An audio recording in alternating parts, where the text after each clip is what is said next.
যে চারটা কারণে সহজ অন্তরীকরণকে তোমরা কঠিন মনে করো।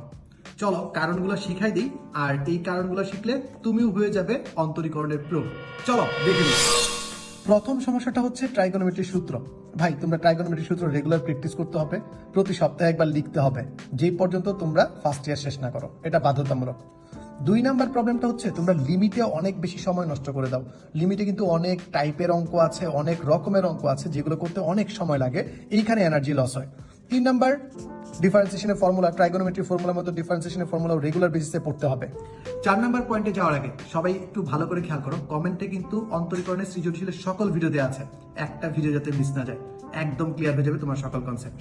4 নাম্বার পয়েন্ট এটা মোর ইন্টারেস্টিং, যে তোমরা যখন যতগুলা ক্লাস করবে তার প্রিভিয়াস ক্লাসগুলো আগে থেকে দেখতে হয়, রেগুলার রিভাইসের ভিতর রাখতে হয়। এই কাজটা করো না, তাই তোমরা ভুল করো, তাই তোমরা পারো না। এই 4টা জিনিস যদি টিক মার্ক দিতে পারো, তাহলে তোমার অন্তরীকরণ যাত্রা